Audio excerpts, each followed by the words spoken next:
nomor Pres R43 Pres 07 2025 tanggal 30 Juli 2025 atas pertimbangan persetujuan DPR RI tentang pemberian abolisi terhadap saudara Tom Lembong. Yang kedua adalah pemberian persetujuan atas dan pertimbangan atas surat Presiden nomor 42 Pres 07 2025 tanggal 30 Juli 2025 tentang amnesti terhadap 1.116 orang yang telah terpidana diberikan amnesti, termasuk saudara Hasto Kristianto. Akan bertemu dulu dengan Pak Tom Lembong dan mendengar dari beliau apa saja pendapat Pak Tom tentang ini dan rencana langkah-langkah ke depan. Nanti setelah itu dengan tim hukum baru nanti kita sampaikan apa yang akan menjadi langkah ke depan. Ya, jadi sekarang saya mau ketemu Pak Tom dulu. Ya, oke, nanti habis ketemu polisi ini sendiri boleh Pak? Ya, nanti saya ketemu Pak Tom dulu. Yang penting justru pendapat Pak Tomnya. Ya, itu yang paling penting. Ya, oke, berarti menyambut baik. Menyambut baik atau seperti apa Pak? Jadi pokoknya saya ketemu Pak Tom dulu. Nanti baru sampaikan. Ya. Yang terpenting sekarang jeritan hati nurani masyarakat agar hukum tidak dijadikan alat politik, agar hukum itu ditegakkan hukum sebagai hukum, bukan karena pesanan politik. Sekarang memberi harapan baru kepada kita bahwa hukum akan mulai ditegakkan dan mudah-mudahan ini akan berlanjut. Kita doakan Presiden Prabowo tetap mendapat semangat untuk menjadikan negara ini sebagai betul-betul negara hukum. Jeritan hati masyarakat dan opini publik serta public common sense ternyata benar bahwa kasus yang menimpa Hasto Kristianto dan Tom Lembong memang sangat kental nuansa politiknya dan itu tidak boleh diulangi lagi. Selamat untuk Mas Hasto Kristianto, selamat pula untuk Mas Tom Lembong, dan selamat kepada masyarakat sipil, para pembuat amicus curiae, dan para akademisi yang telah meneriakkan kebenaran agar hukum dipandang sebagai hukum. Hukum tidak boleh diintervensi oleh politik atau pesanan-pesanan yang bersifat politis.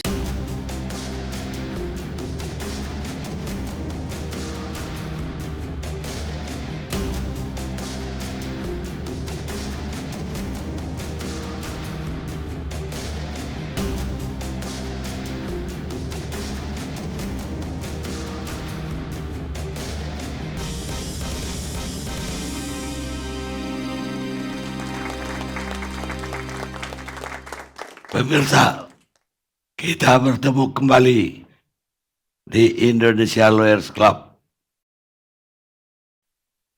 Sebuah keputusan yang mengagetkan muncul, yaitu pemberian amnesti untuk Sekjen PDIP Hasto Kristianto dan abolisi untuk mantan Menteri Tom Lembong. Sehingga temanya malam ini adalah keputusan Presiden menggemparkan Hasto dan Tom Lembong diberi amnesti dan abolisi. Bukti nyata Prabowo dan Jokowi sudah bersimpang jalan. Malam ini kita akan diskusikan.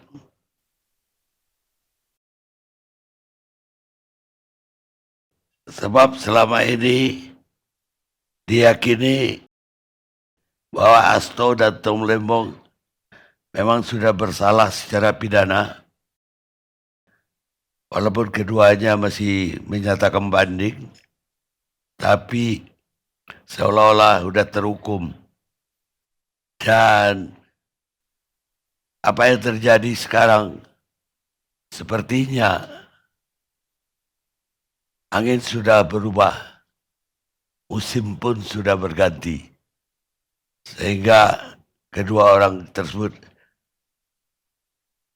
walaupun namanya amnesti dan abolisi, konkretnya mereka berdua tidak lagi terlibat dalam perkara pidana, alias dibebaskan dari tuduhan pidana. Karena itu menyangkut PDI Perjuangan, yang mewakili PDI Perjuangan malam ini adalah si Raja Minyak dari Medan sana, namanya Ruhut Sitompul. Saya persilakan Ruhut Sitompul, apa komennya terhadap kemenangan PDI Perjuangan ini? Kemenangan ya. Terima kasih Bang Karni, terima kasih Indonesia Lawyers Club, dan sahabat-sahabat semua, kita diundang oleh Bang Karni dan penonton setia yang selalu menunggu ILC. Jujur saja, benar apa yang dikatakan Bang Karni, kami juga kaget kok. Saya kemarin dengar itu, saya serasa mimpi. Kenapa saya katakan demikian? Baru saya teringat lagu Eros Jarot, badai pasti berlalu. Oh, rupanya berlalu juga badai itu. Karena jujur saja, selama sidang Hasto, ya kami hampir tiap minggu ada di sana. Saya kebetulan juga murid Bang Karni, saya lawyer yang sudah lebih kurang lawyer aktif itu 48 tahun. Belum pernah saya lihat. Ini Indonesia ini masih negara hukum atau sudah negara kekuasaan? Karena selama kami melaksanakan tugas litigasi, kami selalu mengkumandangkan itu. Hukum harus jadi panglima. Tapi kalau kemarin gak ada itu. Saya lihat bagaimana penuntut itu di dalam menyampaikan pertanyaan-pertanyaan ya yang diulang-ulang. Ya. Dan saya bangga lihat tim lawyer yang bersama Bang Todung Mulya Lubis dan kawan-kawan, ya. Sabar, ya, mereka dengan segala argumentasi. Jadi Bang Karni, jujur saja memang ketua umum kami Profesor Dr. Haja Ibu Megawati Soekarno Putri, kami semua tegak lurus. Jujur saja, pemerintahan Pak Prabowo ini kami selalu Ibu katakan harus kalian biar kita di luar, kita harus dukung. Kita harus dukung karena kami memang tahu ada chemistry antara Pak Prabowo selain Presiden Republik Indonesia yang ke-8, juga beliau adalah Ketua Umum Partai Gerindra. Dan Presiden Republik Indonesia yang ke-5, ibu kami juga Ketua Umum PDI Perjuangan. Jadi mereka memang hubungannya sangat-sangat akrab. Tapi dalam hati kami, kader-kader PDI Perjuangan, apa nggak bisa ya? Presiden itu, ya saya tahu Pak Prabowo itu sangat menghormati hukum. Bisa saja kalau beliau mau intervensi, tapi beliau enggak. Tunggu. Kan kalau bicara inkrah, itu kan bisa di PN, bisa di PT, bisa di Mahkamah Agung. Oh mungkin saya lihat, tunggu putusan. Begitu juga biar saya sibuk ya mengikuti sidang Hasto. Apapun Pak Tom Lembong itu kawan kita. Ya, seorang tokoh, dia bukan dari kami, dari partai, tapi seorang profesional. Dia cendekiawan. Kita lihat waktu beliau menteri, kayaknya juga beliau, waduh kok begitu ya. Jadi waktu tuntutan jaksa putusan 4 tahun lebih, waduh gimana Hasto ya. Tapi inilah saya bangga dengan Hasto, Sekjen. Tiap udah selesai, kami bergantian kasih semangat. Dia yang menyemangatin kami supaya tenang. Ya, enggak usah khawatir. Kita mengalir, kita berserah kepada Yang Maha Kuasa Tuhan.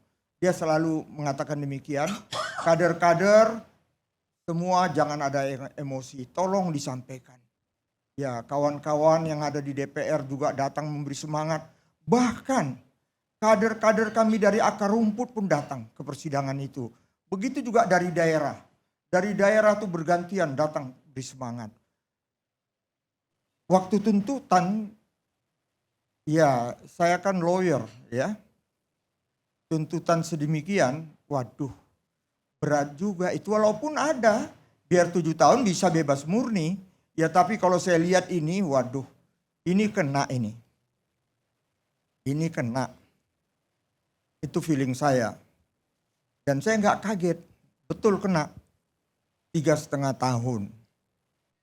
Dan Hasto saya lihat tegar, dia kuat. Bahkan dia yang menyemangati kami. Ya, Pak Tom Lembong juga bahkan lebih tinggi. Tuntutannya sama, vonisnya 4 tahun lebih. Ya, jadi setahun lebih lagi. Ya, setahun lebih bedanya. Waduh ini gimana? Tapi itulah kita bersyukur, kita negara hukum, berterima kasih kepada the founding father kita. Begitu juga pakar-pakar hukum kita. Ada yang namanya abolisi. Ada yang namanya amnesti.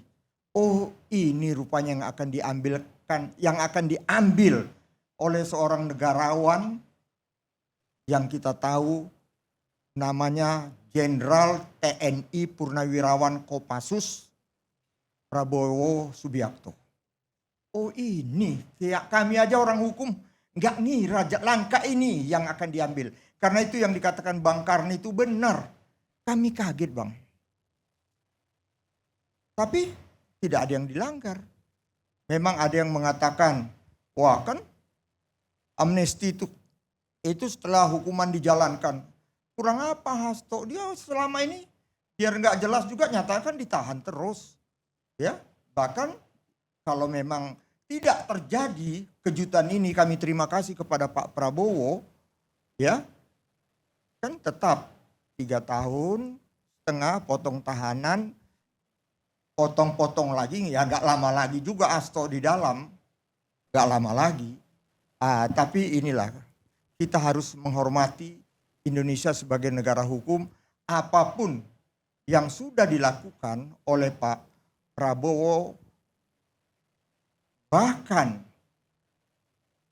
Presiden Republik Indonesia yang ke-7, Pak Joko Widodo, banyak dikejar oleh wartawan. Pak bagaimana setelah abolisi dan amnesti ini? Beliau sangat arif dan bijaksana. Dan betul kita semua orang yang mengerti tata negara, itu hak prerogatif daripada presiden. Jadi disinilah saya ingin mengatakan begini. Semua kita, Indonesia ini banyak sekali orang pintar. Tapi saya ingat waktu Presiden ke-8 kita menyampaikan satu pernyataan beliau di luar negeri. Di Indonesia ini banyak sekali orang pintar. Menganalisanya, waduh, dia bilang hebat sekali. Tapi saya mohon kawan-kawan, ibarat kita bawa mobil melihat abolisi, melihat amnesti ini. Saya mohon, ya sebenarnya melihat Pak Prabowo yang sedemikian kerja kerasnya sekarang untuk bagaimana Indonesia, ya Indonesia ini maju ke depan, ibarat bawa mobil. Kita nggak usah lagi lihat kaca spion dulu deh. Jangan kita lihat ke belakang. Jadi akhirnya nanti rame lagi. Tapi tidak sampai, ya sekitar 4 tahun lebih nggak terasa itu masa jabatan Pak Prabowo. Kita dukunglah beliau. Karena banyak tantangan yang sedang dihadapi. Seperti dikatakan Indonesia gelap. Sebenarnya bukan Indonesia saja yang gelap. Dunia ini pun gelap.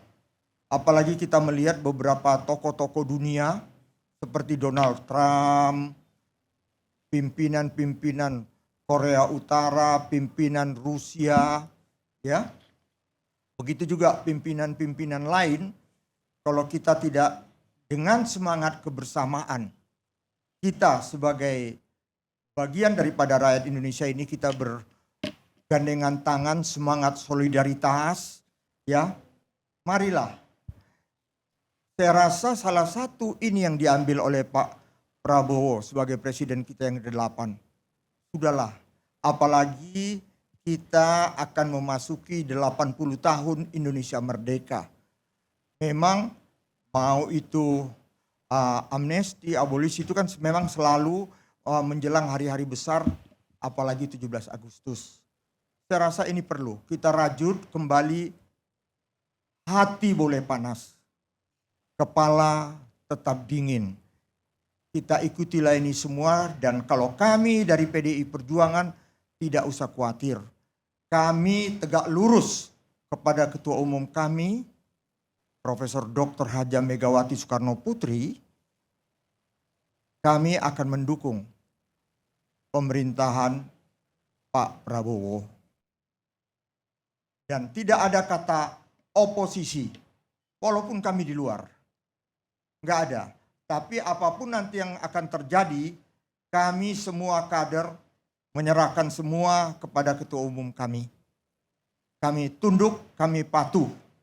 Karena bagi kami, Gerindra, PDI Perjuangan, dan ada beberapa partai lain, mereka kalau kami terkenal dengan marhaennya, untuk rakyat bekerja di bawah, begitu juga yang namanya Gerindra. Jadi kita sama.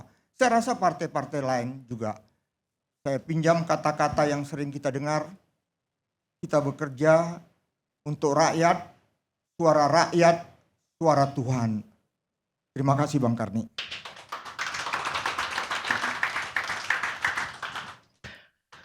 Ya, gimana pun perkaranya Asto ini udah mulai dari pemerintahan sebelumnya. Itu juga Tom Lembong. Dan sekarang ada satu dapat amnesti, yang satu abolisi. Sebagai kader PDIP, Anda sepakat nggak bahwa sekarang antara Prabowo dan Jokowi sudah bersimpang jalan? Ini semua dewa-dewa. Mau Pak Prabowo, mau Pak Jokowi, atau siapapun lah. Ya, ibarat pepatah, rambut sama hitam. Dalam hati siapa tahu. Kita tidak tahu itu Bang. Ya, tapi saya kepingin semua pemimpin ini, dan kalau berbicara Pak Jokowi, kamilah PDI Perjuangan mungkin yang bagaimana kepada beliau. Karena apapun, mulai dari Solo, DKI, sampai 2 periode presiden, kami dan kawan-kawan partai lain pendukungnya, begitu juga rakyat di bawah, ya kami juga jujur saja Bang Karni, seperti sekarang saya mendengar ini kayak yang abang bilang, waduh, tidak mengira Pak Prabowo melakukan itu. Saya juga dulu tidak mengira Pak Jokowi meninggalkan partai kami, PDI Perjuangan. Kami tidak mengira. Kaget juga. Kami kaget. Tapi itu yang saya katakan, kalau saya diajarkan oleh orang tua saya untuk ke depan kita menatap Indonesia supaya lebih baik, marilah apabila ada persoalan besar, kita kecilkan. Setelah kecil kalau bisa, itu yang saya katakan, hati boleh panas, kepala tetap dingin, ya kita tetap berangkulan. Dan saya rasa Pak Prabowo juga dengan Pak Jokowi, ya kita mau bilang apa? Kalau mereka mesra ya silakan saja. Tapi kita tiap-tiap partai, marilah kita sepakat, kita semua partai konsolidasi seperti kami PDI Perjuangan. Sekarang kami lagi di Bali, ya. Yang penting itulah yang saya lihat, adanya chemistry antara PDI Perjuangan dan Gerindra, kepentingan rakyat yang kita kedepankan. Kita tidak mau ya apapun rakyat yang bagaimana. Karena sekarang ini banyak tantangan lapangan kerja, masalah ekonomi, ya, yang kita lihat bagaimana, dan kita mohon juga para pembantu Bapak Presiden sekarang yang sudah diberi kepercayaan, tolonglah betul-betul fokus membantu Pak Prabowo. Kalau Pak Prabowo, saya jujur saja, saya sudah lama kenal beliau. Memang beliau seorang negarawan. Dan saya tidak mengira, saya ambil sedikit Bang ya kata-kata saya yang saya tidak bisa lupakan. Karena 2 periode saya ujung tombak untuk memenangkan Pak Jokowi. Karena saya ditugaskan oleh partai saya PDI Perjuangan. Banyak kubu di sana, di kami pada waktu itu para purnawirawan. Waduh, bagaimana, karena saya yang selalu tampil di TV, saya yang menjadi speaker, seolah-olah Pak Prabowo itu waduh, di mata mereka gimana banget. Saya nggak enak gitu. Tapi saya kaget, itu yang saya angkat topi dengan Pak Prabowo. Sekarang mereka semua seperti tidak pernah mengatakan sesuatu kepada Pak Prabowo. Tapi saya lah yang tahu, Prabowo itu begini, Prabowo itu begitu, begini. Tapi yang saya lihat akhirnya, oh beliau yang negarawan bukan kalian. Karena semua mereka sekarang dirangkul. Pak Prabowo itu siapapun untuk Indonesia, dia akan rangkul. Dan kami PDI Perjuangan, bukan kami tidak mau dirangkul, tapi kami tegak lurus kepada Ibu Mega, yang jelas Ibu dari Bali sudah mengkumandangkan dukung pemerintah. Walaupun kita mendukung, ya kan ada pengamat banyak mengatakan, wah tidak kritis lagi dong. Saya tadi dari subuh saya nonton TV terus, seolah-olah kami tidak akan kritis. Ibu Mega mengatakan, silakan kalian kritik pemerintah. Tapi juga tolong, disinilah kenegaraan Ibu Megawati Soekarno Putri, beliau katakan, kasih solusi. Bagaimana? Dan kalau sudah baik memang apa yang dilakukan pemerintahan, dalam hal ini para menteri-menteri Pak Prabowo, kalian harus dukung. Karena itu kita akan dukung, dan termasuk Menteri Hukum dan HAM, teman saya nih Pak Parman ini, ya, dulu sama dengan saya di Komisi 3, sama dengan saya di Badan Legislasi, saya salut. Beliau yang mengajukan abolisi dan amnesti ini. Saya juga terima kasih kepada sahabat saya, Menteri Hukum dan HAM. Itu Bang. Makasih Bang. Jadi begitu, artinya bersimpang jalan tadi nggak problem itu. Kita, itu yang saya katakan. Ya kita nggak mau katakanlah seperti kita dukung Pak Prabowo tapi gimana Pak Jokowi. Kami nggak begitu Bang. Ya. Walaupun Jokowi begitu sama PDIP. Iya, ini Ibu Mega ini Bang. Ya saya nggak enak ya. Kalau saya lihat tipe manusia negarawan yang ditampar pipi kiri, dia kasih pipi kanan Pak. Itu Bu Mega. Karena baiknya Pak. Saya kurang apa? Saya ingat waktu pertama saya ditarik oleh Ibu Mega melalui Hasto. Karena itu Hasto ini kejadiannya Hasto lah yang ditugasin Bu Mega untuk berbicara dengan saya. Bang, salam dari Bu Mega. Abang kan netral. Saya ingat itu pada waktu itu. Ya. Saya kan orang sangat dipercaya oleh Pak SBY. Ya. Saya koordinator juru bicara, Menko Polhukamnya Partai Demokrat. Tapi Hasto katakan, kan abang netral. Udahlah, Hasto itu yang mengajak saya dukung Pak Joko Widodo. Oh jadi pindah ke PDIP karena Hasto ngajak itu. Iya, saya waktu itu Bang, waktu saya mengatakan saya mundur, saya mau mundur dari semua kegiatan politik Bang. Tapi saya terima kasih. Kenapa? Saya kaget waktu Hasto mengatakan kepada saya, Ruhut ini mau pemilu 10 tahun yang lalu, maunya di dapil mana? Bang Ruhut calon dari PDI Perjuangan. Saya bilang, Mas Hasto, aku ya maaf ya, nggak ada maksud gimana dengan kawan-kawan yang lain. Aku nggak bisa, karena aku itu sudah terlalu vokal, kalau aku memakai baju lain itu gimana. Jadi aku istirahat dulu deh, jangan dicalonkan 5 tahun yang lalu Pak. Ya, Jadi saya enggak, saya jadi anggota aja. Dan saya memang di PDI Perjuangan ini, saya anggota aja. Saya anggota, jadi saya anggota lebih kurang memasuki ya sekitar 10 tahun inilah. Jadi memang gimana saya enggak sama Hasto sama Ibu Mega. Ruhut, yang tugasi saya Ibu Mega loh. Tanya Ruhut, mau nggak ikut sama kita? Wah, saya nggak mau berpolitik lagi. Oke, saya siap. Saya datang ke kantor, saya cari di mana kantor PDI Perjuangan Jakarta Selatan. Saya datang ke sana, saya mendaftarkan sebagai anggota pada waktu itu. Jadi itu Bang. Ya Bang Karni, saya mohon maaf kalau ada saya menyinggung orang-orang yang kurang berkenan, termasuk para purnawirawan. Saya berani mengkritisi para purnawirawan karena saya juga anak tentara. Saya cukup lama ketua FKPPI di Pemuda Pancamarga, begitu juga di Pemuda Pancasila. Yang semua organisasi ini yang bedah, yang melahirkannya adalah TNI. Jadi saya sedih pada waktu itu mereka bagaimana mengajak saya, Prabowo itu orang yang gak jelas. Tapi sekarang mereka yang paling dekat dengan Prabowo, tapi gak apa-apa. Saya tahu Prabowo itu orang yang punya hati. Punya hati. Nyatanya ya semua dia rangkul. Memang seorang negarawan harus demikian. Dan kalau kami, karena kami tegak lurus kepada Ibu Mega, apa yang diperintahkan Ibu Mega itulah yang kami lakukan. Baik. Sekarang sahabat Tom Lembong. Kees Khalifa.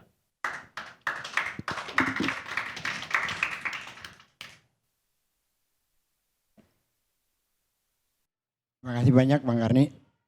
Assalamualaikum warahmatullahi wabarakatuh. Waalaikumsalam.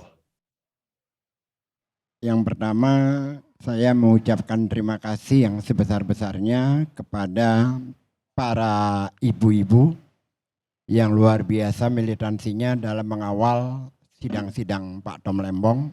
Dari sidang pertama sampai putusan terakhir, sidang ke-23 kalau tidak salah, mereka tidak pernah absen. Selalu ada mendampingi Pak Tom. Yang kedua juga para teman-teman aktivis, terutama di media sosial yang berteriak lantang terhadap ketidakadilan kepada Pak Tom Lembong. Juga terakhir Bang, mungkin Abang juga dapat kali. Ada yang saya sudah dapat, ini masih berjalan sebenarnya. Jumlahnya sudah 101 orang. Amicus curiae dari para akademisi untuk pengadilan Aliansi Akademik Peduli Keadilan perihal pengajuan pandangan hukum sebagai amicus curiae dalam perkara Thomas Terima Kasih Lembong. Naskahnya ada di sini untuk pengadilan tinggi, tentunya untuk banding.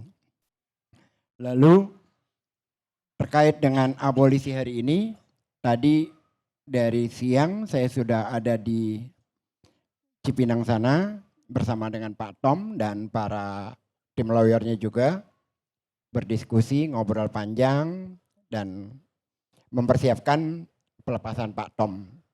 Tapi sampai malam ini tadi saya buka jam 8 belum keluar juga. Ada satu hal yang menarik dari tim pengacara Pak Tom mengatakan bahwa kita menerima karena ini abolisi. Tapi kalau ini bentuknya amnesti, maka kami tidak terima. Jadi karena abolisi berupa penghapusan kita terima. Tapi kalau amnesti kan pengampunan, maka kami tidak terima. Karena buat Pak Tom adalah dia benar-benar yakin tidak merasa bersalah sama sekali. Dan pengadilan terhadap dia adalah kriminalisasi terhadap Pak Tom Lembong. Itu dari tim pengacaranya Pak Tom, saya tadi ngobrol di sana. Lalu saya juga pada saat beberapa hari kemarin sedang mempersiapkan perlawanan terus gitu loh. Jadi kita tidak ada satu patah kata pun meminta kepada penguasa untuk keringanan hukuman, amnesti dan sebagainya, nggak pernah ada. Yang ada di kita adalah melawan, melawan, dan melawan. Karena ini adalah ketidakadilan. Untuk pendapat saya pribadi terkait Pak Tom Lembong ini, nggak ada kaitannya dengan Pak Tom, tidak ada kaitannya dengan tim lawyer, tapi pendapat saya pribadi. Kasus Pak Tom adalah hanya menambah daftar kejahatan Jokowi terhadap Anies Baswedan. Silahkan Anda catat baik-baik. Perlu saya ulangi? Pak Andi? Perlu saya ulangi? Hanya menambah daftar kejahatan Jokowi terhadap Anies Baswedan. Ada banyak sekali kasusnya, bisa saya bentangkan. Perilaku-perilaku yang tidak sesuai dengan keadaban dalam konteks Anies Baswedan. Lalu, ada yang aneh dalam penghukuman terhadap Tom Lembong. Kasusnya 2015, dia menteri. Baru diperiksa di 2023 Oktober. Kasusnya berbeda. Problemnya sama, problem hukum. Tapi kasusnya berbeda, orangnya berbeda. Seorang bernama Ade Armando, tersangkanya itu sudah melalui pra-peradilan. Karena ketika SP3-nya diterbitkan, pra-peradilankan, SP3-nya dibatalkan. Sampai hari ini tidak pernah diproses. Itu satu contoh. Belum lagi yang lain-lain. Bagaimana hukum dijadikan alat kekuasaan untuk memenjarakan lawan, tetapi juga melindungi yang lainnya. Yang pro, yang kontra itu masuk. Contoh yang masuk lainnya adalah Jumhur, Saganda, banyak lagi. Orang-orang yang dimasukkan penjara selama 10 tahun kemarin. Tapi orang-orang yang pro kepada kekuasaan, mereka aman. Bahkan ketika statusnya sudah tersangka dan tersangkanya itu sudah melalui proses pra-peradilan. Artinya bahwa ada ketidakbenaran hukum. Terkait vonis Pak Tom Lembong kemarin dan sekarang menerima abolisi, saya tolong dikoreksi Bang Ferry.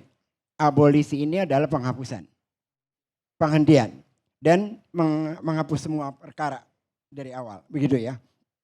Dalam tafsir saya, ini adalah koreksi pemerintah terhadap kondisi proses hukum yang tidak benar. Tafsir saya. Kalau seperti itu kejadiannya, maka semua orang yang terlibat terhadap kejahatan Pak Tom Lembong harus diusut. Agar tidak terjadi lagi kasus-kasus semacam ini. Kalau enggak akan berkali-kali Pak Presiden memberikan abolisi lagi, memberikan amnesti lagi. Kalau kasus seperti ini terjadi berulang-ulang, maka yang terlibat dalam proses kejahatan ini harus diselesaikan.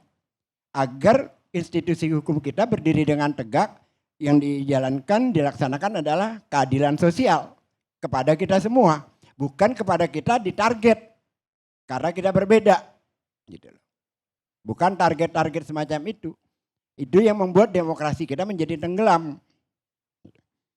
Lalu,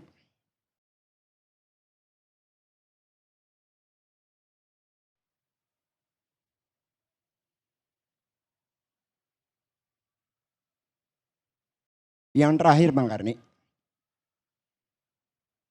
saya mengapresiasi kepada Pak Tom Lembong dan keluarganya.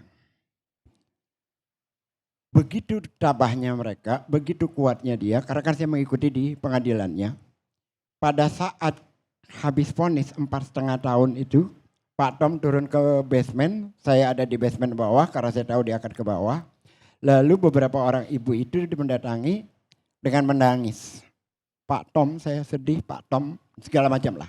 Apa yang dikatakan Pak Tom? Ibu yang kuat ya, saya enggak apa-apa.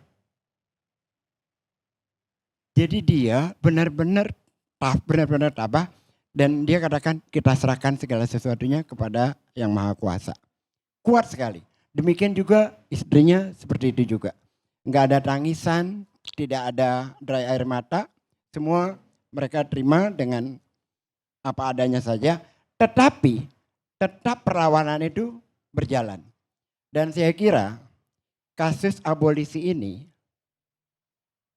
bukan hanya sekedar penegakan hukum, tapi juga ada keinginan agar persoalan-persoalan di masa kemarin itu tidak memberatkan pemerintah yang sekarang.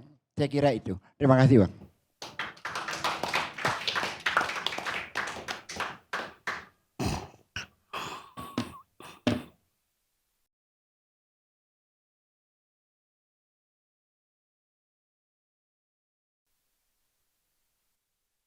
Sekarang saya minta, tadi disebut-sebut sih oleh Pak Gais, Andi Azwan,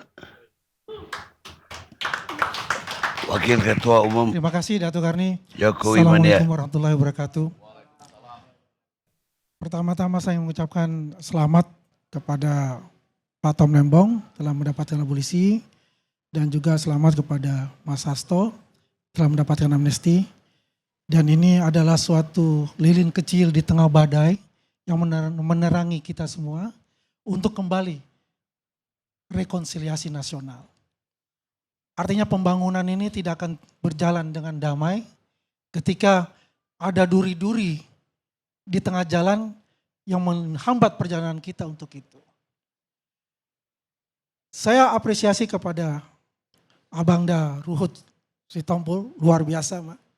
Kita tidak boleh lagi melihat ke belakang. Kita melihat dan menatap ke depan apa yang harus kita lakukan dan membantu pemerintah dalam mewujudkan asta-citanya. Apa yang dikatakan Ibu Mega itu luar biasa.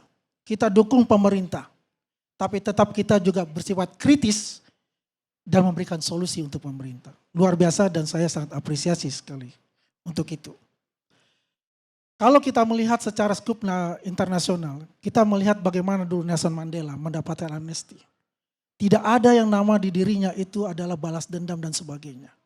Dia tatap ke depan, dia bongkar apartheid, dia bangun Afrika Selatan, dan luar biasa sampai saat ini. Ini pula yang kita harapkan. Jadi maksud Anda minta rejim kemarin minta dimaafkan? Kenapa? Minta dimaafkan yang rejim kemarin.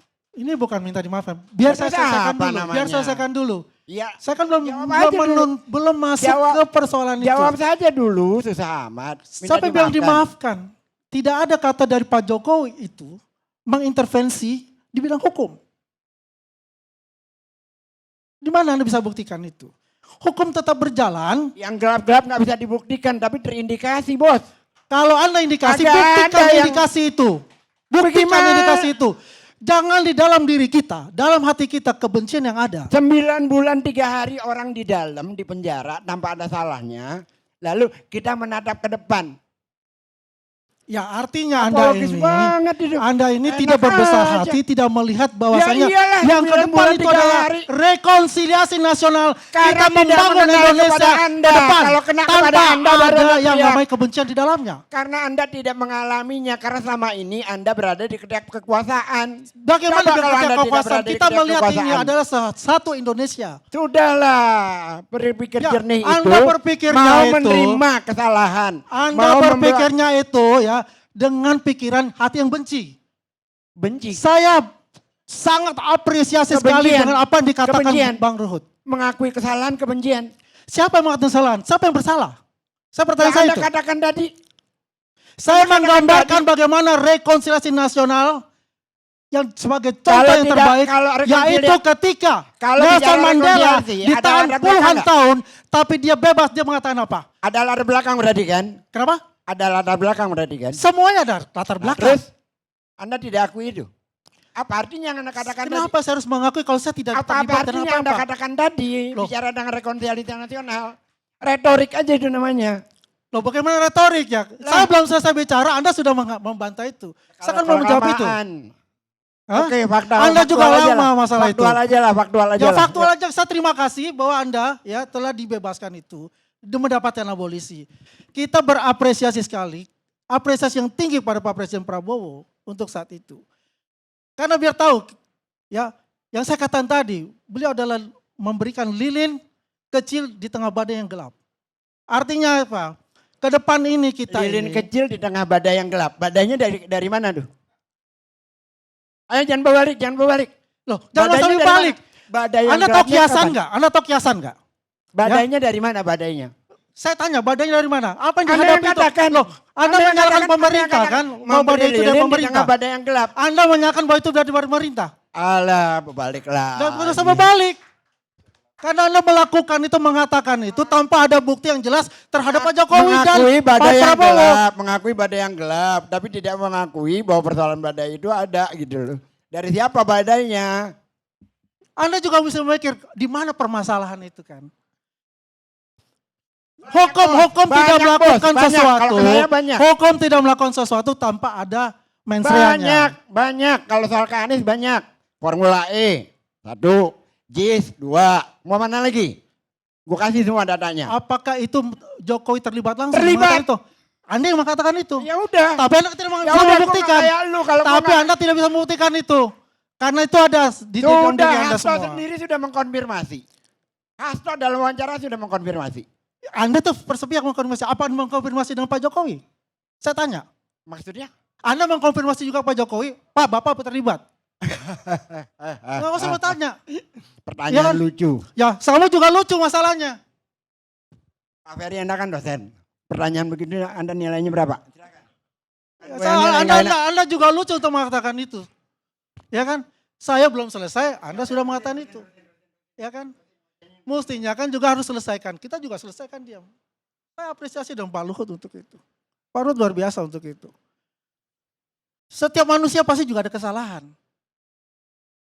Bukan hanya Pak Jokowi. Pak Jokowi ada kesalahan. Ya karena juga manusia. Ya. Tapi jangan dilukiskan bahwa dia itu semuanya adalah aktor intelektual di dalam itu. Beliau kepala negara. Beliau kepala pemerintahan untuk itu. Ya. Jadi intinya kita melihat secara Jadi garis bukan besar. aktor pada saat Persija menang, nih Bang Egi ada. Persija menang, juara. Anies gubernur di Jakarta. Nggak boleh turun ke lapangan. Itu apa namanya? Yang menginstruksikan itu siapa? Lalu? Enggak, siapa menginstruksikan? Apakah semua persoalan yang dibawa itu harus dibawa ke presiden? Saya mau tanya itu. Itu kejadiannya berkali-kali, bukan sekali dua kali. Yang dua Enggak, saya mau tanya apakah persoalan yang Sampai kecil terakhir. itu adalah presiden bertanggung jawab? Apakah enggak ada hierarki birokrasi di Semua dalam itu? manusia punya kesalahan, kecuali Jokowi. Kata siapa? Beliau juga manusia kok. Dia juga sadar ada kesalahan. Sekarang Anda nggak mau Tapi mengakui kok. ingat. Gimana? Kesalahan beliau. Setiap pernyataan berbalik Loh, semua. saya kan bolak-balik. Pernyataan Anda pertama, mengatakan kedua, dari Persija aja ada bermasalah. Jangankan ya, jangan menyamaratakan bahwa semua persoalan-persoalan itu harus ditanggung sendiri oleh Pak Jokowi.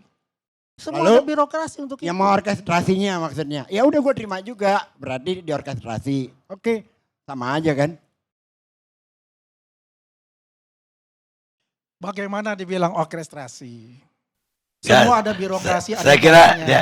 diakhiri aja debat ini. Ya kita hari aja. Jadi Bang Karni ya pada intinya adalah Pak Jokowi sendiri sudah mengatakan ini adalah hak prerogatif presiden. Saya tidak cawe-cawe lagi. Ini membuktikan bahwa beliau tidak cawe-cawe. Baik. Tapi apa ini bukan bersimpang jalan? Saya katakan tidak bersimpang jalan. Seluruh mantan presiden wajib membantu presiden ke-8. Ibu Mega, SBY, dan Pak Jokowi dalam menjalankan roda pemerintahan dengan advis beliau. Ya, mereka semua. Sehingga asta cita itu dapat terwujud dengan baik. Tidak melihat ke belakang lagi, kita tatap ke depan karena musuh kita bukan di dalam, tapi musuh kita ada di luar. Geopolitik internasional. Terima kasih. Baik. Pemirsa, dalam politik memang musim panas dan musim hujan itu berganti dengan cepat. Giuliano Andreotti, Perdana Menteri Italia 1990. Kita rehat sejenak.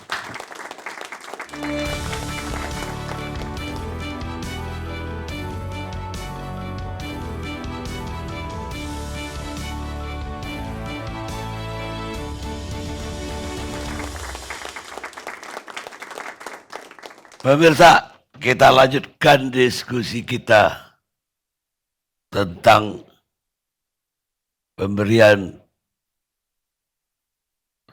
amnesti dan abolisi dari Presiden untuk Hasto dan Tom Lembong. Kedua hak ini kita tahu bukan sekedar hak prerogatif Presiden, tapi sebenarnya ini adalah hak istimewa Presiden. Sehingga dia bisa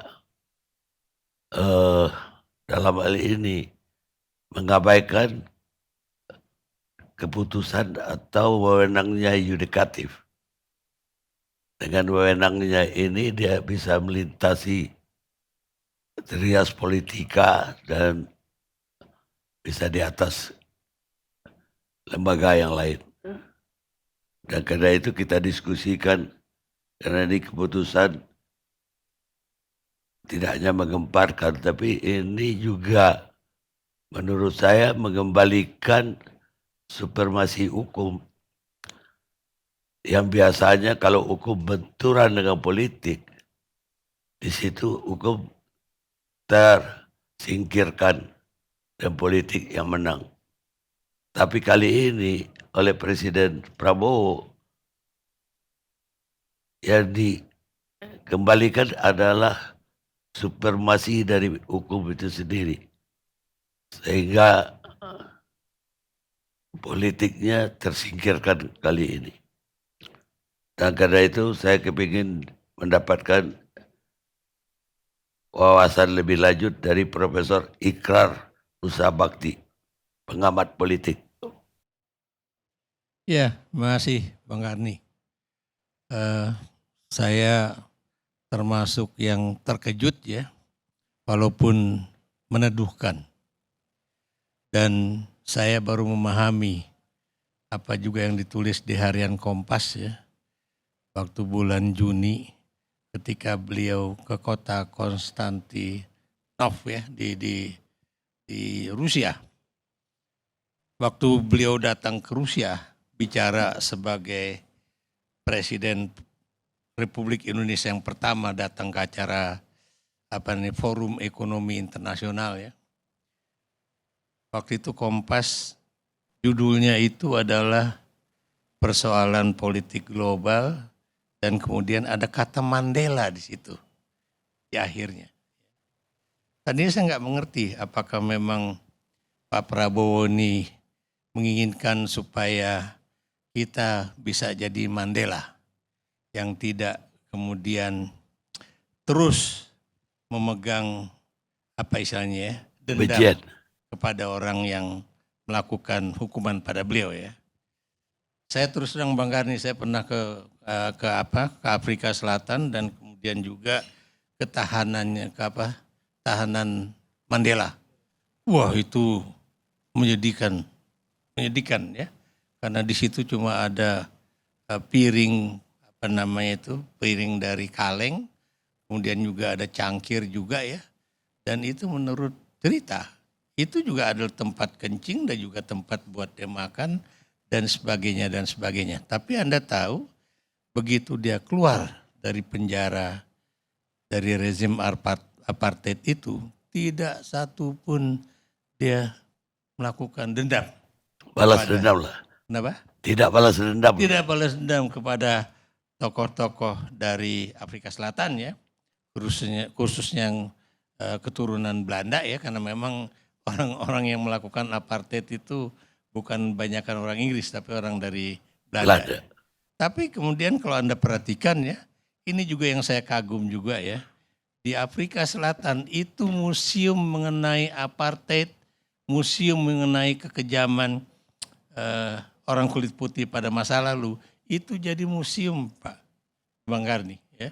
Ini agak beda dengan kita, seakan-akan kayak misalnya kalau kasus misalnya di Pulau Buru ataupun di tempat-tempat tahanan yang Anda tahu lah ya, kayak seperti Gulag Archipelago ya, itu enggak ada di Indonesia. Tapi di Afrika Selatan justru menjadi bahan untuk turisme ya. Bagus ya. Nah, itu satu hal ya. Ternyata saya juga baru lihat, rupanya ini yang diinginkan oleh Pak Prabowo. Dan yang juga yang membuat saya terus terang tadi saya gregetan dengan Pak Prabowo ya. Kenapa? Pasti Bang Ruhut tahu lah ya, apa komentar-komentar orang terhadap beliau ya. Omon-omon terus ya. Ngomong bahwa korupsi akan dihabisi, kemudian hukum akan ditegakkan, tapi nggak pernah terjadi. Dengan adanya peristiwa kemarin Bang, itu berubah, kemudian saya memahami. Memang rupanya Pak Prabowo ini benar-benar piawai ya. bukan dalam berpolitik ya, tapi dalam mengambil satu keputusan kapan kira-kira dia akan melakukan itu ya. Dan Anda tahu ini kemudian terjadi ketika banyak sekali orang membuat suatu meme ya ataupun komentar-komentar di media massa ya. Apa yang dilakukan oleh negara terhadap Tom Lembong dan juga Hasto Kristianto ya. Banyaklah pendapat memang macam-macam ya. Ada yang juga dulu komentar waktu saya membuat media sosial mengenai hal itu.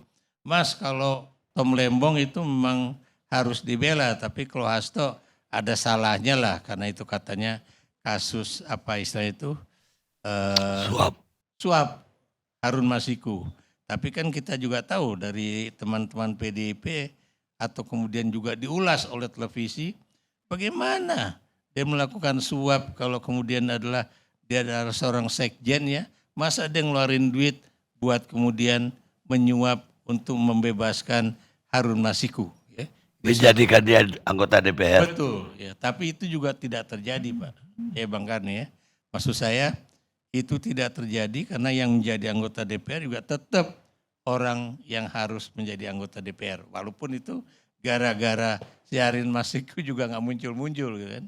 Jadi itulah yang terjadi. Tapi saya terus terang ya dengan adanya kasus itu, ini saya melihat bahwa Pak Prabowo ini kayaknya benar-benar mengambil suatu langkah yang berani dan kemudian tepat waktu. Walaupun lagi-lagi saya juga curiga apakah gara-gara ini ada persoalan internasional juga ya. Karena Anda tahu kan Pak Prabowo ini kan sedang banyak juga dikritik dalam kasus misalnya bagaimana hubungan dia dengan Donald Trump ya. Kenapa kemudian dia menerima aja tekanan Donald Trump dalam kasus misalnya penerapan teks terhadap Indonesia ya. Walaupun hari ini saya juga senang juga ya baca Kompas, rupanya itu belum selesai Bang Ruhut ya. Belum selesai karena belum 19-0. Tapi ternyata kita masih dikenai cuma 10%. Dan ini berarti yang namanya diplomasi ekonomi masih terus berjalan. Kalau ini ternyata ini juga berjalan dengan baik, lagi-lagi pasti orang juga pasti akan memberikan suatu acungan jempol kepada Prabowo Subianto. Ya. Tapi Bang, ya saya juga setuju dengan Bung siapa namanya ini? Yes. Ya. Beliau mengatakan bahwa ini belum selesai karena masih juga ada kasus-kasus lain ya yang harus kemudian juga diselesaikan ya. Saya beri contoh misalnya ya, tadi perdebatan beliau dengan teman kita juga Bung Andi ya. Apakah kemudian Jokowi itu bagaimana ya perbuatannya terhadap Tom Lembong, Hasto ya. Itu yang dulu juga saya pernah bicara dan ngomong terus terang ya. Bahwa Jokowi ini adalah seorang politisi yang kadang-kadang buat saya ini menjadi orang yang kalau melakukan suatu pembunuhan itu benar-benar tanpa perasaan. Bagaimana dia dengan Tom Lembong, saya beri contoh ya. Seorang yang dulu menjadi penasehat ya dan kemudian diminta untuk menjelaskan bagaimana posisi Indonesia dalam bidang ekonomi ya. Kata Jokowi, ini saya mau ngetes ini apa namanya itu Pak Tom Lembong, menteri saya gitu kan. Ternyata orang yang sudah berjasa dalam konferensi internasional tersebut ya dan juga sudah menjadi pimpinan di BKPM yang sangat jujur dan kemudian menjadi menteri perdagangan juga yang menurut saya juga sangat jujur, tiba-tiba dimasukkan penjara sangat berbeda. Maksud saya itu misalnya dia menjadi menteri antara 2015-2016, tapi kenapa kasusnya baru dimunculkan 2023? Sama dengan kasus Hasto ya. Itu kejadiannya pada 2019 ya. 14 kali. 2014 malah kan.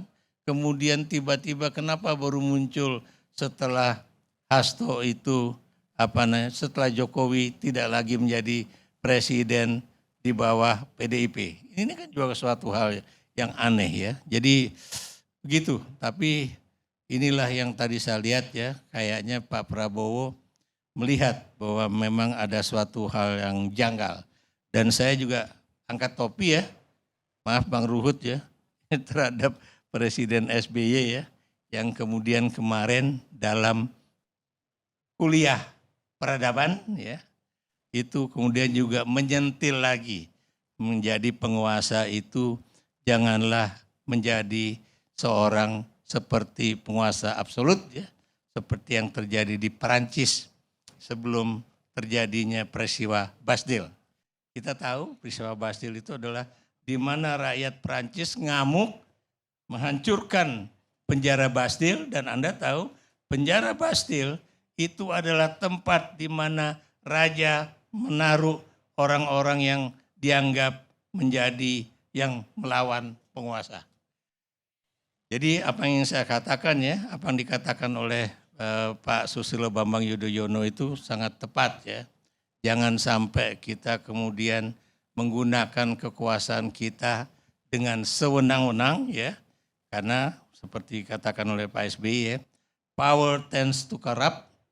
Cuma salah Pak SBY ya, bukan lanjutannya absolute power tends to corrupt, bukan. Harusnya absolute power corrupt absolutely, bukan pakai ten lagi. Jadi, tapi yang buat saya tetap apa istilahnya itu, kuliah peradaban kemarin juga sangat baik ya Bang Ruhut ya. Kenapa? Karena Anda tahu hancurnya penjara Bastille itu di Perancis juga dirayakan sebagai suatu peradaban. Peradaban apa? Peradaban dari sebuah pemerintahan yang sewenang-wenang menjadi sebuah pemerintahan yang atas dasar hukum. Jadi itu yang buat saya sangat penting ya. Dan apa yang diingatkan oleh Presiden SBY itu adalah suatu hal juga mungkin menyebabkan Pak Prabowo itu berpikir-pikir bagaimana bertindak agar dia bisa menjadi orang yang mengambil keputusan dalam bidang politik ya yang terkait dengan hukum tersebut. Ya gitu aja Bang Karni.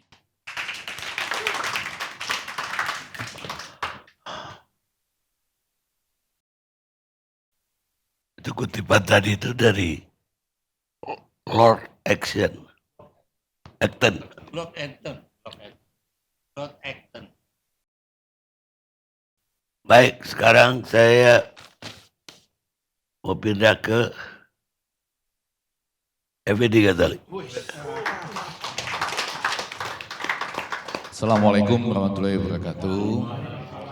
Pertama-tama jujur, pada waktu saya ditelepon oleh tim ILC, Hangga, ya kan, ini akan membahas soal ini abolisi, amnesti dan segala macam. Saya pikir ILC-nya yang dapat amnesti gitu. Jadi sudah dapat amnesti, boleh ke televisi lagi gitu loh. Saya pikir itu, ya kan? Karena kan sesuai dengan Asta Cita, Anda tadi yang nyebut ya. Poin pertama, memperkokoh ideologi Pancasila, demokrasi dan HAM. Oh ternyata kita cuma bahas topiknya, tapi masih tetap di sini. Ya. Siap. Sabar. Ada waktunya nanti buat ILC lah gitu ya. Lebih banyak dapat duitnya di sini. Apa? Lebih banyak dapat duitnya di sini. Bang Ege, itu pindah kemari itu di rejim siapa ya ILC itu? Aduh, tanggal berapa itu ya waktu itu ya? ILC itu pindah kemari di rejim siapa itu? Daripada di TV One, mendingan di sini. Lebih banyak dapat duitnya. Tuh. Saya bertanya pada Bang Ege di rejim siapa? Nanti saya di ujungnya nanti saya jawab gitu ya. Terus yang kedua, saya pasti terima kasih. Sebagai orang yang kuliah antara lain di Amerika dan di Belanda, saya terima kasih. Karena di negara-negara yang peradabannya maju itu penjara relatif kosong. Betul ya, relatif. Enggak seperti kita lah gitu ya. Jadi terima kasih kepada Pak Prabowo yang sekarang memberikan abolisi, amnesti, Pak Dasko yang mengumumkan, DPR yang memberikan pertimbangan gitu ya. Nah kemudian yang ketiga baru saya mau melihat dari sisi lain.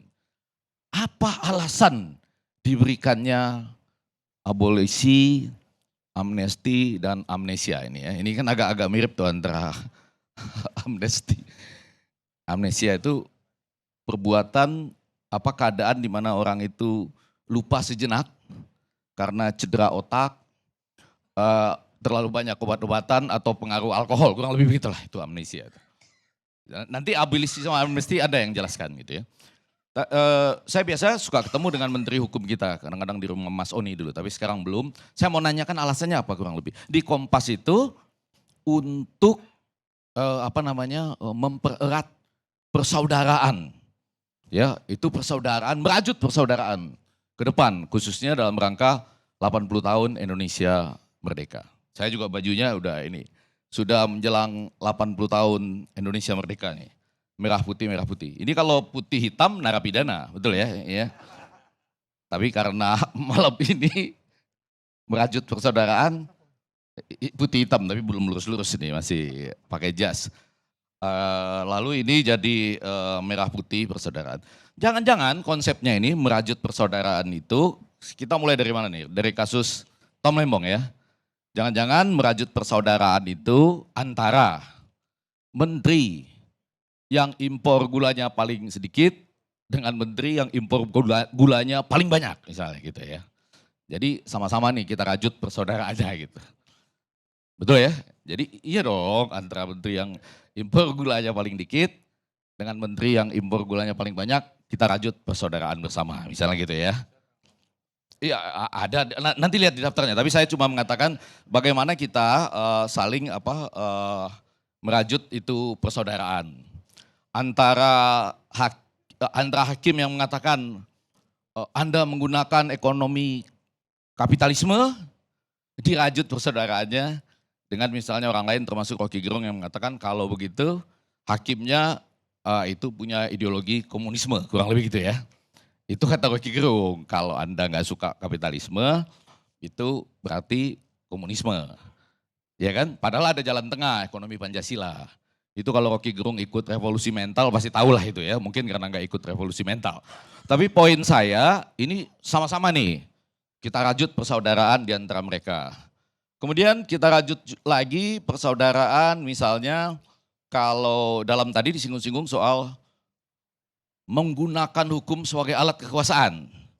Kita rajut persaudaraannya bersama dengan yang menggunakan hukum sebagai alat pemaaf. Bisa juga, sekarang itu di media sosial ada tren superhero, kurang lebih gitu ya. Jadi sama-sama pokoknya siapapun berada dalam posisi apapun, kita rajut persaudaraannya bersama gitu. Lalu ada lagi merajut persaudaraan, kalau dalam kasusnya Pak Hasto misalnya, ini kan sebetulnya perintangan penyidikan tidak terbukti ya. Enggak kan? Yang terbukti itu katanya suap. Jadi merajut persaudaraan antara peradilan sebelumnya yang mungkin dianggap oleh orang sesat karena tidak menemukan suap oleh Hasto dengan peradilan sekarang yang menemukan suap pada Hasto gitu. Jadi kita rajut persaudaraan bersama-sama. Itu loh temanya gitu. Datuk Khan Ilyas senyum-senyum bahagia juga kan? Enggak, kita sekarang sedang merajut persaudaraan nih. Lepas dari melupakan hal-hal yang terjadi karena apa tadi gangguan amnesia. Ya, amnesia tadi. Tapi ini kita rajut bersama dulu lah. Amnesianya nanti kita sembuhkan. Apalagi ya, termasuk juga dengan orang-orang yang terima saja keadaan sekarang ini. Langsung terima kasih, kami mendukung gitu ya. Dengan orang yang mengatakan tunggu dulu. Ini kan masih banyak nih perhitungan kita tentang hal itu gitu ya. Udahlah kita rajut lagi persaudaraan bersama-sama gitu ya. Masih banyak catatan saya, tapi menurut saya ini tentu saja hal-hal yang masih akan berlanjut. Karena salah satu lagi yang penting dari merajut persaudaraan ini misalnya adalah kita sekarang memberikan abolisi pada Pak Tom Lembong gitu ya. Ada salah seorang anggota komisi di sebuah stasiun televisi mengatakan ini karena Tom Lembong, Bapak hadir ya waktu acara itu ya. Karena Tom Lembong ini target yang risikonya paling kecil. Nanti akan terus sampai target yang risikonya paling besar. Apakah ini juga dirajut persaudaraannya gitu loh. Antara yang risikonya paling kecil dengan yang risikonya paling besar. Kita rajut juga persaudaraan gitu ya. Jadi kata kuncinya itu adalah merajut persaudaraan. Ya, walaupun nanti ada yang mengatakan, itu apa bukannya melupakan Itu ya, kejadian-kejadian tertentu yang merupakan hal-hal prinsipil yang terkait dengan amnesia tersebut. Gitu. Lalu baru kita masuk ke konteks komunikasi politiknya. Kan tadi pertanyaannya gitu, apakah ini sudah berada di simpang jalan? Ini pertanyaan khas Datuk Karni Ilyas nih. Karena selalu di simpang jalan itulah ada rumah makan Padang, biasa begitu ya. Jadi ciri khasnya tempat kita duduk-duduk kalau Frankfurt School kan gitu juga ya, di kedai-kedai kopi. Kalau kami mendiskusikannya di rumah makan Padang lah gitu ya, lapau-lapau gitu. Nah, saya mau melihatnya dari dua hal. Yang pertama, sebelum kejadian ini ada pertemuan ternyata ya di Solo kalau nggak salah.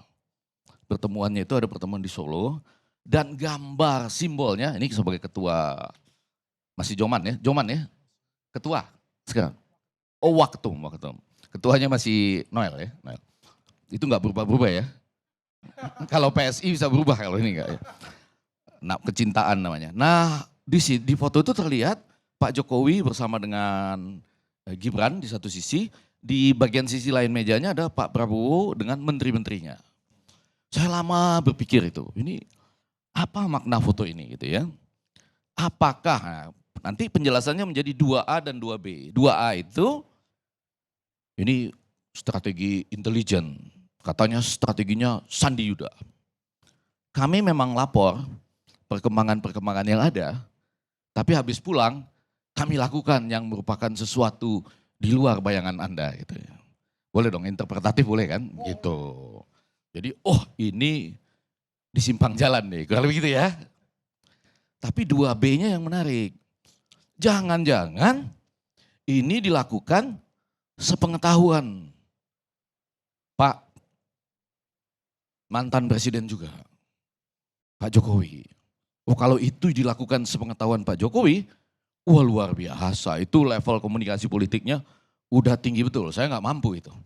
Nggak mampu sampai ke sana. Jadi kurang lebih gini ya, nanti yang ini dulu ya, gini-gini ya, oke. Terjadilah hal itu. Bagaimana cara memeriksanya? Nah kalau saya satu cara memeriksanya, antara lain ya, ada berapa yang dapat amnesti? Dari pengusulan 40.000, yang dapat itu 1.116. Ya, ini amnesti terbesar dalam sejarah, ya terbesar ya. Mungkin ada upaya juga ya, pemikiran progresif tentang penjara yang dalam KUHP baru tidak lagi penghukuman tapi rehabilitasi, kurang lebih gitu. Ada satu nih cara melihatnya apakah itu apa bukan. Saya cari-cari, ada nggak nama Bambang Trimulyono di dalam daftar yang mendapatkan amnesti? Kita belum jawab nih, belum tahu. Saya nggak berani jawab nggak ada karena belum baca yang 1.116 tuh ada tuh nggak. Ini Bambang Trimulyono ini yang kena hukuman gara-gara dianggap menyebarkan ujaran kebencian, berita bohong soal ijazah palsu Jokowi, ya kan? Dan kemudian dia dijatuhi hukuman dan sampai sekarang itu Juni kemarin sedang mengajukan PK. Ya, kalau dia termasuk dalam 1.116 orang yang kemudian mendapatkan juga amnesti. Karena kan ini kan antara lain amnestinya adalah mereka yang penghinaan secara pribadi terhadap ya kan presiden, politik lah ya, kurang lebih seperti itu. Maka bisa kita katakan ini tanpa sepengetahuan. Ya. Tapi kalau tidak termasuk ya levelnya udah paling tinggi lah. Salaman dulu dong kita. Ini level paling tinggi loh nih Pak. Ya. Terima kasih Datuk Karni Ilyas.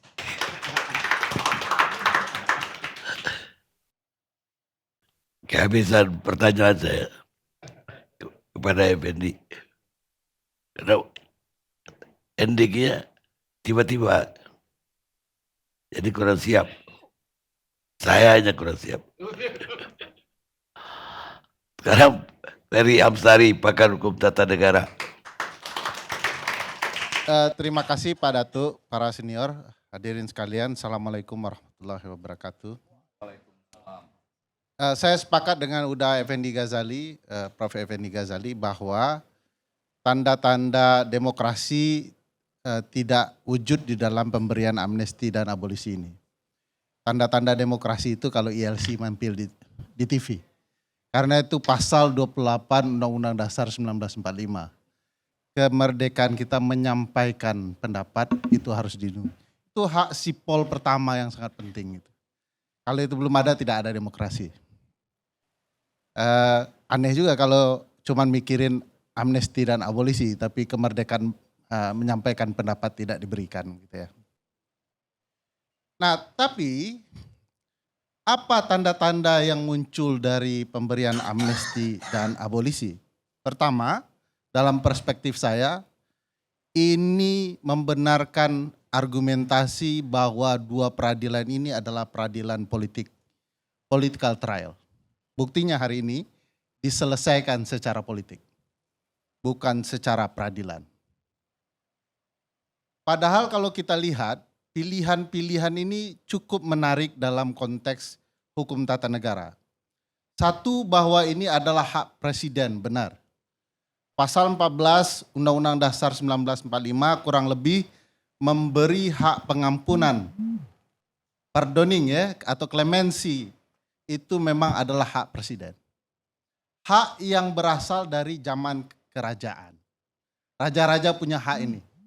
Nah, karena presiden dalam teori politik menurut Richard E. Neustadt adalah raja yang dibatasi konstitusi, ini adalah sisa-sisa kekuasaan raja yang singgah di presiden. Nah, di dalam undang-undang dasar kita dibagi dua tuh.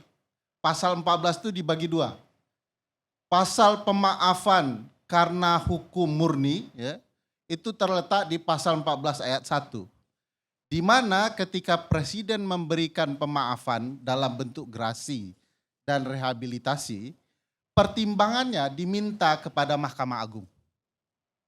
Mahkamah Agung yang ngasih nih, orang sudah dipidana, perlu nggak diberi grasi, dipotong hukumannya, ya, atau direhab nama baiknya.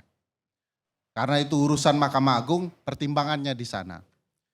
Untuk urusan politik terdapat di pasal 14 ayat 2 Undang-Undang Dasar. Pemberian hak oleh presiden, hak prerogatif seperti yang dibilang oleh Pak Datuk, itu berupa amnesti dan abolisi.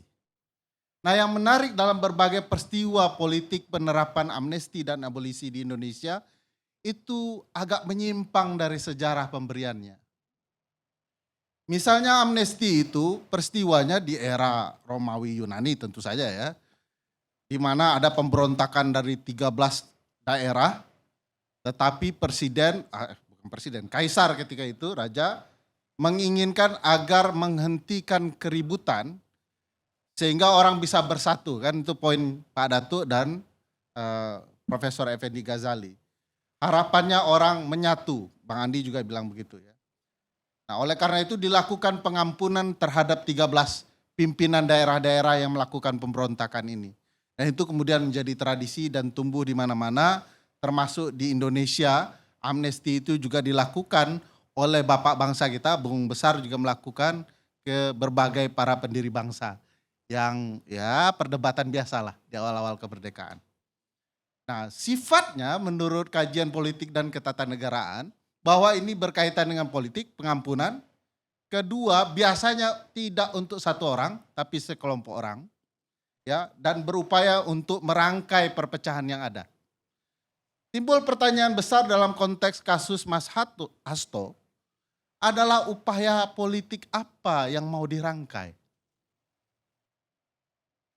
Apakah tukar gulingnya agar kemudian PDIP masuk ke dalam pemerintahan? Kalau itu menurut saya agak beresiko karena kami sendiri tetap berharap ada oposan. Karena itu bagian paling dasar dari demokrasi. Kalau kemudian PDIP diseret, jelas bahwa ini political trial. Kadernya, salah satu yang paling penting di partainya, diancam dalam kasus untuk bergaining position agar mereka masuk ke dalam tubuh pemerintahan.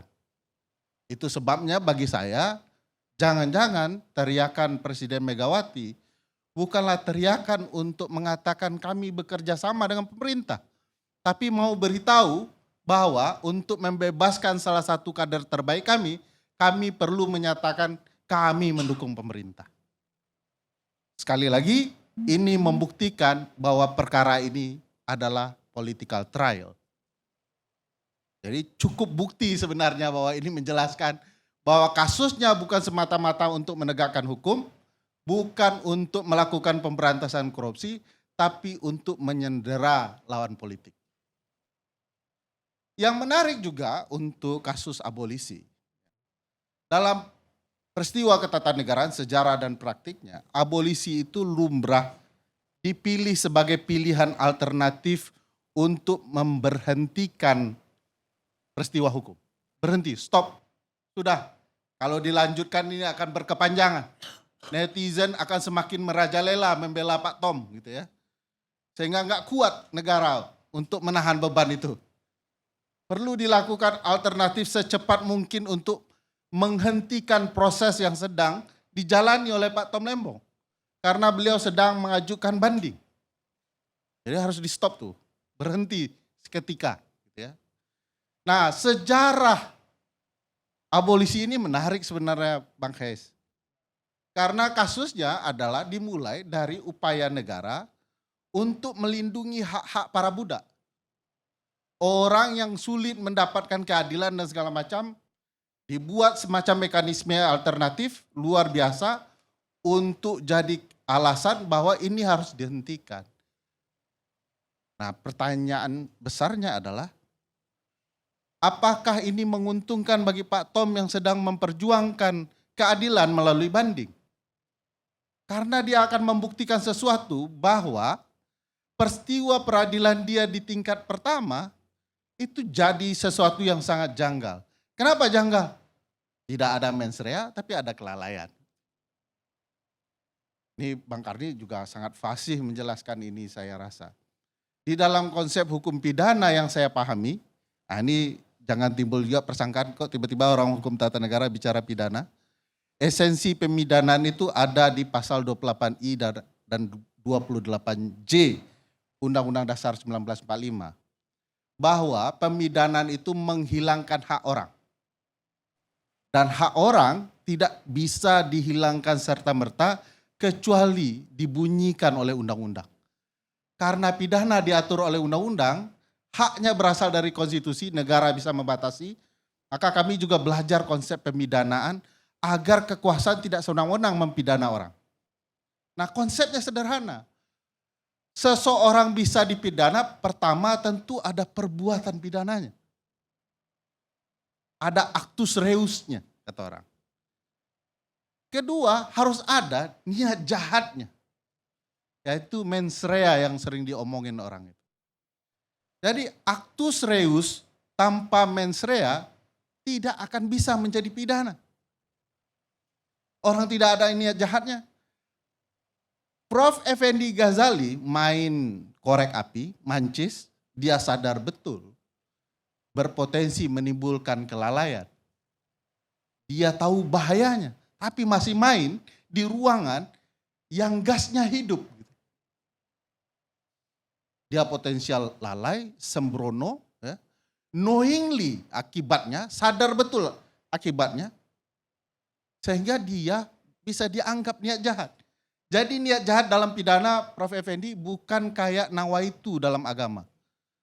Tidak baca nawaitu ya, kalau nggak ada nawaitu dalam paham tertentu tidak sah itu ya. Nah, tapi dalam pidana dikenal dengan sesuatu yang disebut sebagai dolus dan culpa. Dolus itu adalah sebuah kesengajaan dibagi dua, ya, purposely dengan sengaja, barang siapa dengan sengaja, gitu ya.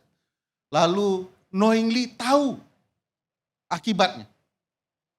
Sementara culpa adalah kelalaian dibagi dua juga. Yaitu yang dikenal misalnya dengan recklessly, sembrono, negligent, lalai. Hebatnya dalam kasus Tom, tidak ditemukan. Kalau tidak ada niat jahat, tidak ada pidana. Kinstraf Sonderschuld, ya. Tidak ada pidana tanpa ada kesalahan. Nah, pertanyaannya, Kenapa Tom dipidana? Bukankah Tom berhak mengajukan banding dan berjuang untuk itu? Nah, ini dihentikan. Di titik tertentu, semua orang tentu akan memuji ya, termasuk Pak Tom. Orang mau masuk penjara tidak jadi kan. Tapi mari kita tuntaskan siapa yang merekayasa ini. Karena logikanya kalau presiden sekarang hendak memaafkan, memberi klemensi, ngapain harus nunggu proses segala macam panjang-panjang? Jangan-jangan ada yang lain menginginkan itu. Tentu tidak Jokowi, tapi bisa jadi. Karena di dalam hukum tidak boleh juga mengatakan bahwa pasti Jokowi, walaupun ada 77 di mana-mana ya. Karena menurut Prof. Effendi Ghazali, angka 7 bukanlah angka Jokowi. Karena bisa jadi Eric Cantona, David Beckham, dan Ronaldo. Tapi banyak angka 7 dalam kasus-kasus ini. Jadi kita tidak boleh menuduh, tetapi juga tidak boleh tidak menuduh. Karena dalam hukum ada azas juga, praduga bersalah, makanya ada tersangka, terdakwa, segala macam itu praduga bersalah. Dalam konteks ini orang sedang melihat korelasi masa lalu antara mantan Menteri Presiden Jokowi dan mantan partai pendukungnya yang berpisah di simpang jalan yang dituduhkan Datuk Karni Ilyas tadi. Saya jujur melihat ini ada banyak hal yang perlu diperhatikan, bahwa ini memang hak presiden tidak dibantah, bahwa kemudian ada upaya-upaya lain yang luar biasa untuk menyelesaikan masalah, memang iya, tetapi harus diingat bahwa dalam kasus ini kasus tindak pidana korupsi pertama yang diberikan amnesti dan abolisi. Apa konsekuensinya?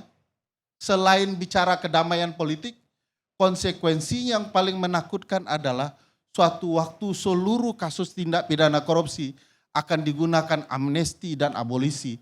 Sehingga kita cerita mengejar koruptor sampai ke Antartika bisa jadi batal. Jadi yang dikorbankan untuk cerita bagaimana pemberantasan korupsi kuat itu adalah bagaimana menyelesaikan kasus Mas Hasto dan Pak Tom Lembong. Bagi saya ini pilihan yang menarik karena diletakkan kepada dua orang yang memiliki relasi dengan presiden lama dan kepentingan masa depan di dalam politik kepemiluan dengan presiden baru. Saya tidak berharap bahwa ini selesai karena saya ingin mengetahui siapa pangkal masalah ini semua dan kenapa ujungnya beralih dengan pilihan politik seperti ini. Semua orang akan berpikir bahwa hukum sekedar permainan. Dan ujung-ujungnya hukum yang dipermainkan itu tidak sekedar mengorbankan Hasto dan Tom Lembong, tetapi juga seluruh rakyat Indonesia. Kita harus menemukan siapa penjahat di balik ini semua.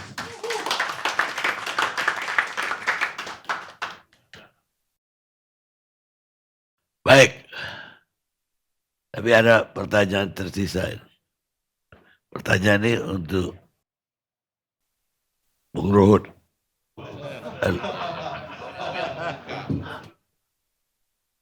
Itu Kongres PDIP kan selama ini tertunda-tunda. Tiba-tiba jalan begitu Hasto mendapat amnesti. Apakah memang sengaja menunggu keputusan presiden untuk Hasto ini baru Kongres diperintahkan jalan? Ya, sebagai orang dalam, apalagi dekat sekali dengan Bu Mega tadi kan. Apa jawabannya? Terima kasih Bang Karni. Dengan Bang Karni, yang tahu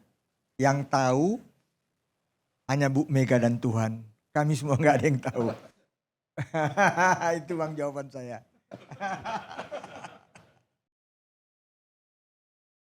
Ini kalau kita kembalikan ke kerajaan mungkin Pak Ferry Amsari bisa cerita lagi zaman Romawi. Kejadian nggak kayak gini.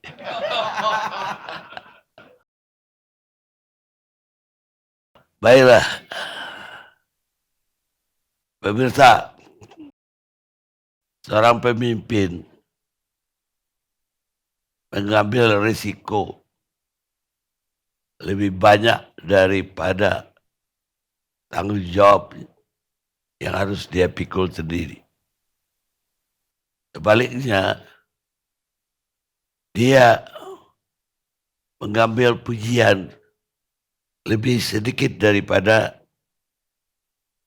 yang harusnya dia dapatkan. Leso, penulis Amerika Serikat. Kita ketemu LC yang akan datang.